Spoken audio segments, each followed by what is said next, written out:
Hey everyone, Mike here from Northern Ridge Designs, and in this video we're going to show you the entire process we went through to create this gorgeous metallic Black Cherry River bar top.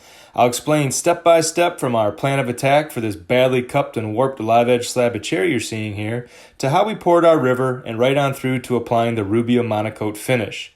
So if you want to perhaps pick up some tips and tricks as well as learn from what we should have done differently, or you just want to see some satisfying wood and epoxy footage, stick around and see what we do with this slab.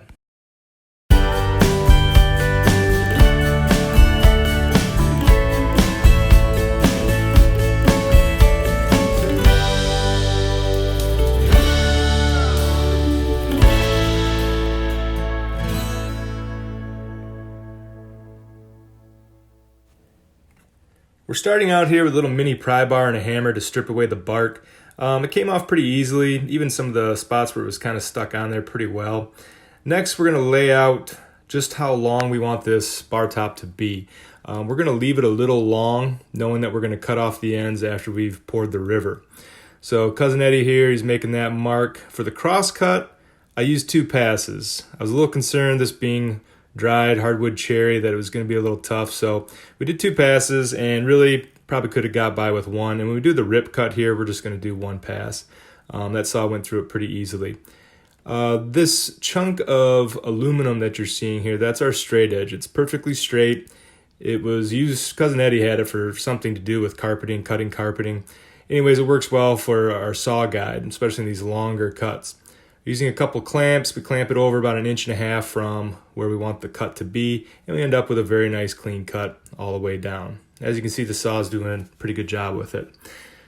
So, we have divided up our slab into 2 pieces. The reason why we did this is because it was cupped and warped so bad. If we left it as one solid slab, it would have been tough to get it flat and still keep some thickness. Know from experience, trying to correct a huge slab all at once, you just end up taking off way too much of the wood. So we cut it down into chunks, and we're just going to plane one side of each of the slabs. After this, we can then send it through the planer. Each slab's under 13 inches, so it'll fit through my little planer, and that way it can cut down some of our work. But it still takes a lot of passes, and it creates a heck of a mess. You can see Cousin Eddie here, he's got the vacuum going. We're just trying to cut down on some of that, all those wood chips that end up just about everywhere in the shop. So we're doing multiple passes, and here's our finished product. We have a side of each slab planed out perfectly flat, and now we can send it through the actual planer. If you're wondering why don't we just put it through the planer, it's because planers such as this, when you put a slab through, even if you think it's somewhat flat, any kind of imperfection is just going to be accentuated, and it's not going to actually take that out of the whole length. So we had to get one side perfectly flat before we could send it through there, and then it would indeed flatten the other side. So we're going to do this in a lot of passes. We're not trying to burn up this planer, and also this makes a huge mess as well. That's why we've got the vacuum directly hooked up to the exit port. So you just see little by little it's starting to take off from the high spots. That's what I would have been doing if we'd have been planing on the table there. There we go, starting to take it all away. We're ending up with almost a piece that's ready to go. I think one more pass would probably do it. There we kind of slow it down so you can kind of get a little better idea how quickly it actually goes through there. We've sped up this whole process. A lot of the steps are going to be sped up in this video. I mean, it's 22 minutes long, and this is quite the process to build this table. Here's just a different angle. Look at it going through the planer. See Big Dan showing off some agility there. This Big Dan shop, by the way. Okay, so again, taking off the high spots. Just give you a different look. Now this tool right here, this is a jointer. We're using this to make a nice 90-degree cut on the back side. That way when we stand it up, it should be at a perfect 90 degree to the table, which it was. We do this so that when we put it in the form, we don't have a big gap between the form and the edge of the table. That's where a lot of epoxy will settle. You end up with a lot of wasted epoxy. Right now we're sanding down the edges, getting all that excess bark off. The regular little rotary sander here does a pretty good job of ripping away most of that. You still want to go over it with some hand sanding to get in those little crevices. Once it's cleaned up, this is what we're basically going to be sticking the river table to. So we want to make sure we get all the loose bark off of there.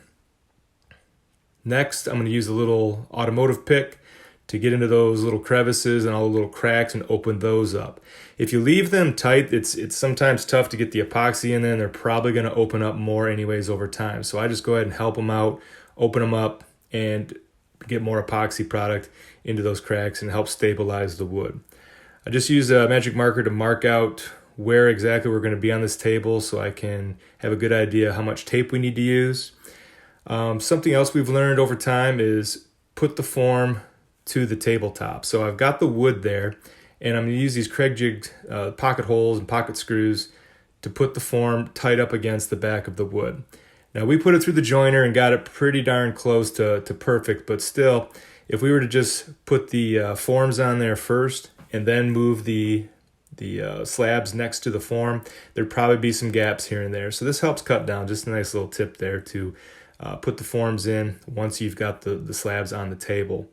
So we're going to go ahead and screw into each end. We just we cut the forms long, and then all we needed to do was cut the side pieces to our width that we wanted the table to be.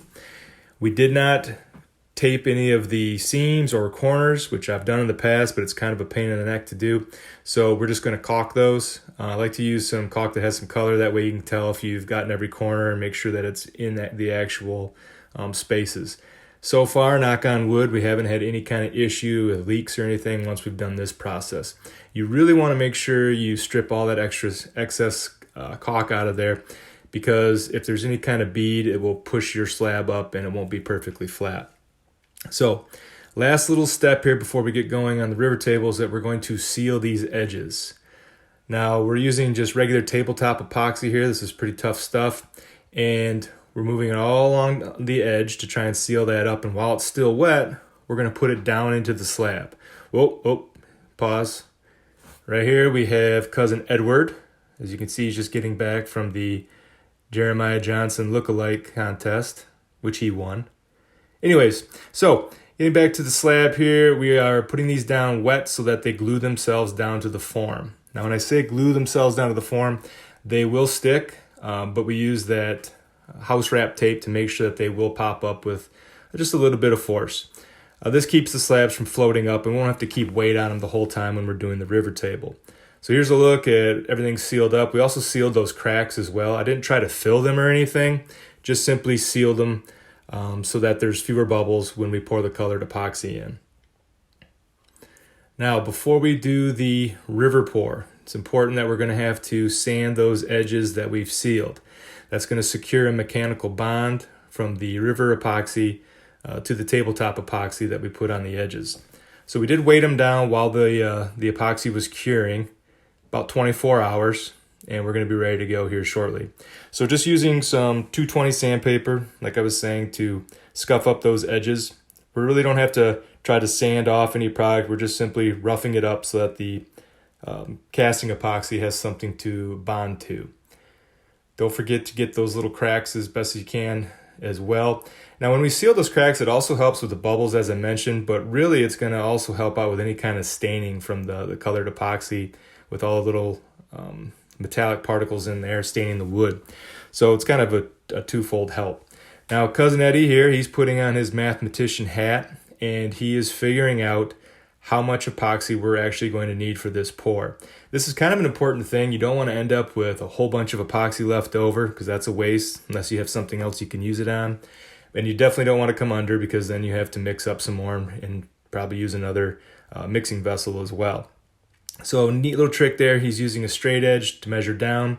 He measured in multiple places along the river to get an average for the depth, the width, as well as the thickness. So I guess depth would be the same as thickness.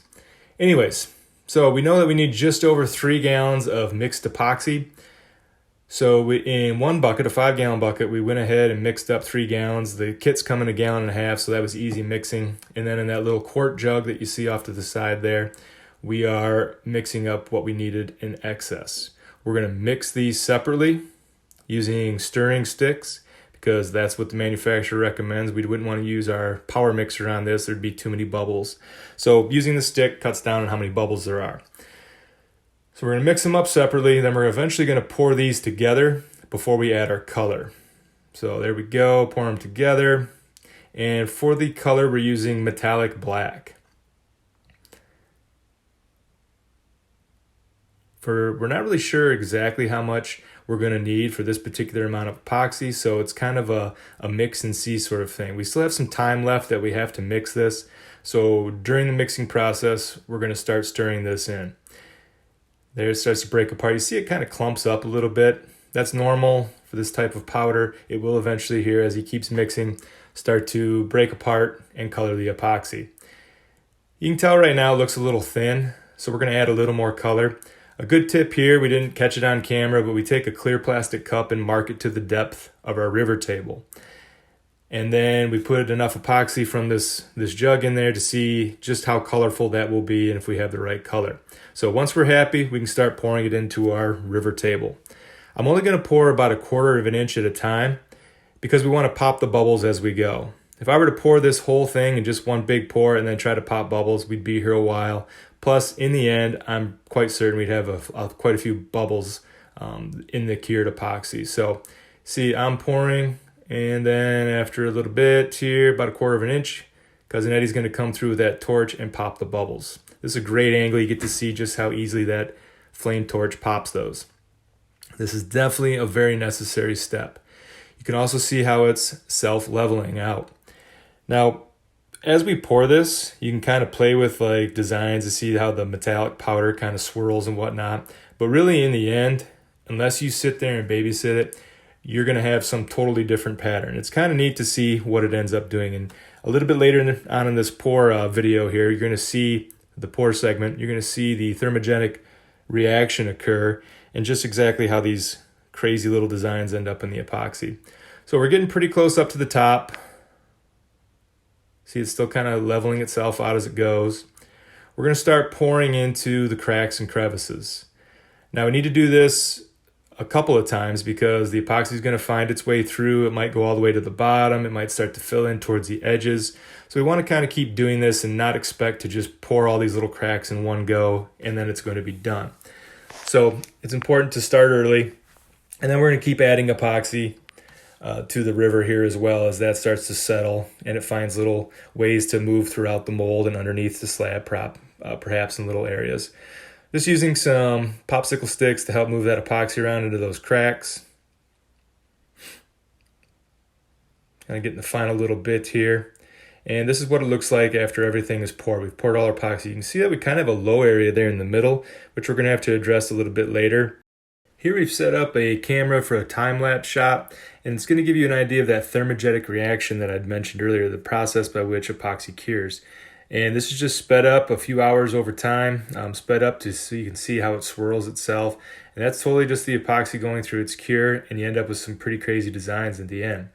Right now, we're getting out some 220 sandpaper, and we are going to sand this a little bit. There were a couple little bubbles, which not a big deal because we kind of planned for this. We know that most river pours are never perfect, where they line perfectly up to the wood. So our plan here to address that low area as well as the lips next to the wood is to do a final little pour of some tabletop epoxy, just clear, to kind of smooth everything out. So we're just using some 220 to rough everything up. We're using some caulk to make a little dam in the low spots so that it doesn't go pouring all over the river table here.